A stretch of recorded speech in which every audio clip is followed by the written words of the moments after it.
Growing Green Ventures podcast, where we look at the climate crisis through the lens of entrepreneurship and business. Now, this time around, we're focused on a specific industry, the fashion industry, and the life of a garment from inception to the end of life. We're speaking to innovators across the entire supply chain, highlighting their sustainable business and understanding the importance of that specific segment, and of course, its relationship to the step before and after.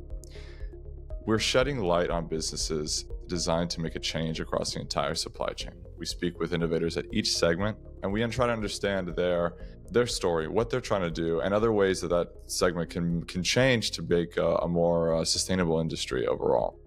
You know, so many times sustainability is discussed in isolation, whether that's on the individual level or in just broad generic terms. Sustainability, really just the ability to meet the needs of our present without compromising on the ability of future generations to meet their own needs, which obviously in our current industrial state, we are not doing. Well, it requires a systemic approach, right? And understanding how your actions and your piece of the puzzle impacts those before and after you. So ensuring that you're not passing down the burden further down the line to consumers and communities that are not responsible for that impact, let's say.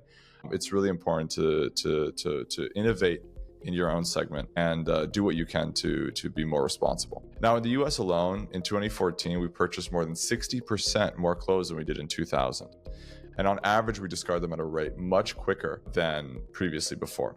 On average, a garment is manufactured, purchased, and discarded within 12 months of the original manufacturing date.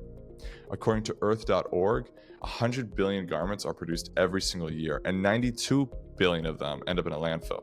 They end up in a pit, left to the elements, polluting the surrounding areas, most of the time not in an environment that has any sort of sufficient infrastructure to handle that waste and the negative external consequences that produces. Statistics show that between 4 and 10% of global greenhouse gas emissions stem from the fashion industry, let alone all the human and social cost of our fragmented industry and the inhumane labor practices found across our supply chain, primarily negatively impacting those that have the least. Now, I'm really excited to dive into this series. We have some really great guests and some amazing businesses to highlight. I'm really excited to share their stories with you, and thank you for listening. Enjoy.